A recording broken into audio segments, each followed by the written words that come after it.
After finishing their battles against Leonov the Puppet Master and Grey the Nine Lives, whose name is shockingly prophetic, Walking Natural Disaster, Vash the Stampede, and mysterious preacher Nicholas D. Wolfwood are left to recover from their injuries and come to terms with their choices.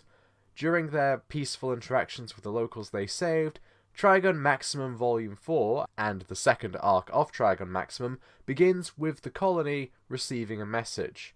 The civilizations and towns stranded on this nightmarish desert planet the series takes place on have had their prayers answered, as the people of Earth have finally responded to their distress signals after a century of suffering. The Earth forces are planning on sending ships to their stranded brothers to aid their survival or to just evacuate the planet if that's what's necessary. However, the genocidal and extraordinarily powerful psychopath known as Millions Knives has learnt of this as well, and he is positively furious. With their target planning on slaughtering humanity's last hope before it even has a chance to arrive from beyond the stars, Vash and Wolfwood continue their journey to stop Knives' evil. Meanwhile, Knives' maddened left-hand man, Legato Bluesummers, has sent another pair of assassins to deal with Vash, to put him through the most horrific suffering imaginable and kill Wolfwood, who Knives seems familiar with, despite the preacher's desire to kill him to protect humanity and his orphanage. These new assassins in their master's deadly game are Mid-Valley the Horn Freak and Hopard the Gauntlet, and despite their placement in the Gun-Ho Guns, Legato's cavalcade of psychopaths, these two men have their own motives to kill the heroes by any means necessary, despite their orders. And it can all be traced back to the Lost July incident, where the city of July was destroyed in a single flash of light, and Vash the Stampede first became feared as the humanoid typhoon and destroyer of lives. Volumes 4 and 5 of Trigun Maximum focus solely on this conflict between these two villains and Vash's team, with only the briefest of pauses to give some backstory to Meryl Streep, supporting character and out-of-her-depth insurance agent, which is appreciated because despite being major recurring characters since the very beginning of the original manga, Meryl and her partner Millie Thompson have gotten very little to do. Here, they still have somewhat interchangeable personalities and similar attitudes, but they are at least involved in the arc in a major way, pretty much consistently throughout. Even though they are not the focus of the story, they are very clearly supporting characters. And the chapter that does focus on establishing them features one of those really strange cyborg thugs and the incredibly bizarre humor that Night Owl seems to just fall back on every once in a while. Now, the previous volumes were mainly focused on Wolfwood's point of view and trying to understand exactly what was going on with his character, which meant it could basically stand alone on its own without any other Trigun-related media. This arc, unfortunately, means you have to have at least read the second volume of the original Trigun manga to understand. Everything I said about Maximum being a great jumping-on point was wrong. This arc is instead focused on Wolfwood, Vash, and, most importantly, Mid-Valley, while also adding to many other characters such as Legato and Knives. With major parts of Vash's history and the exact nature of his strange abilities and his connection with Knives being finally revealed here. Some of it is revealed very casually, others are presented dramatically, and some were so overtly foreshadowed in the original series that they couldn't possibly be a surprise. That train adventure from the first volume could have been much shorter, but it was also very important in the long run. Vash the Stampede is not a human being. He hasn't aged in decades, and he is so powerful that when he lost control, he hollowed out the moon. Meanwhile, Knives has the exact same powers, but is capable of controlling them and using them to horrific effect and aims to destroy the entire human race on this planet and any other he can find them. This arc features Vash's powers and very being coming into the foreground, and the tragic, unbreakable commitment to his ideals plays really well here, especially with why Knives seems to both love and hate Vash the Stampede. Wolfwood continues to be interesting and likable in spite of himself. While all of his goals are still well-intentioned, he deeply cares about saving people, his friendship with Vash has deepened and feels very genuine, and his methods aren't overtly awful. Night Owl gives Wolfwood this animalistic, primal determination during battle, which is coupled with his much more standoffish nature and more mysterious motivations for guiding Vash to knives, or, if the villains are to be believed, bringing Vash to knives. And with Vash's powers becoming more prominent, so does the fear other characters have of him, which has been a major part of Wolfwood's character and brings him closer to Mid-Valley the Horn Freak, despite all the efforts they have to kill each other and no desire to stop trying to kill each other. Which brings us to the villains. This arc's more humanized approach to these characters is helped because Mid-Valley and the Gauntlet were given clear personalities in the previous volumes, and there is much more focus given to them and their development than any of the other previous villains, because there's simply more time to devote to them. There are still other things done with other villains, like Zazie the Beast, who is set up to have an important role in the wider story, but by the end of the series it sort of ends up being another interesting view on things, but not necessarily much more than that. We'll get to that when we get to, well, later on. While Hopperhead is fine, despite his incredibly confusing name, he's a more tragic character than the other assassins, and has clear reasons to kill our pacifist hero. He is ultimately just the brute of this arc. His genuine connection to Mid-Valley and his respect for his partner's incredible talents that Mid-Valley himself refuses to glamorize is the most important part of his character. Meanwhile, Mid-Valley is the actual driving force behind everything in this arc.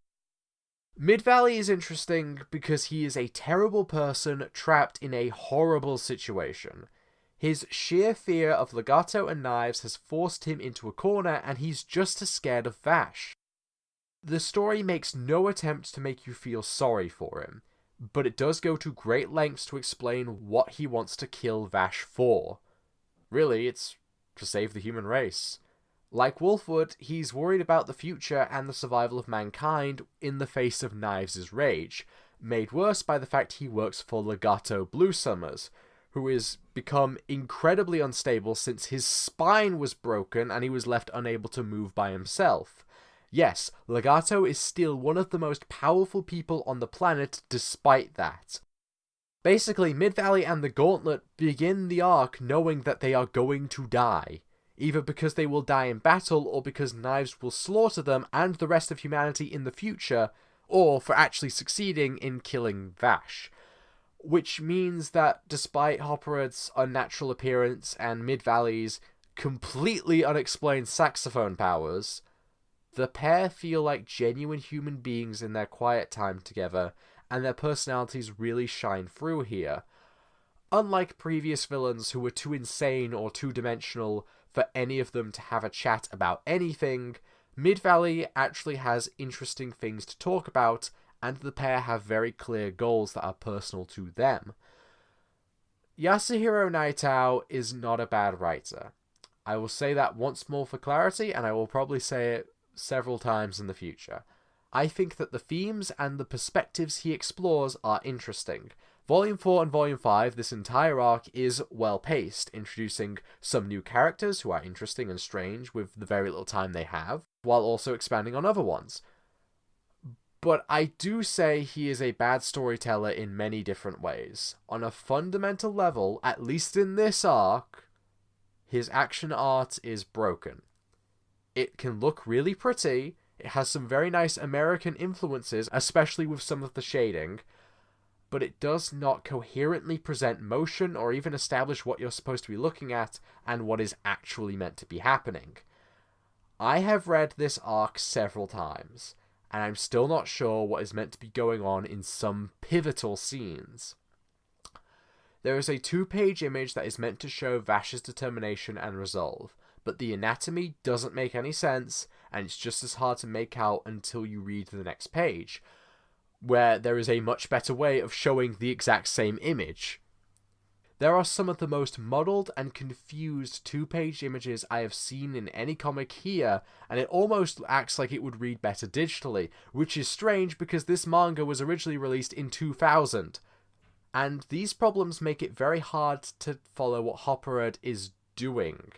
Because his character is built around killing Vash, he doesn't care if knives will kill him.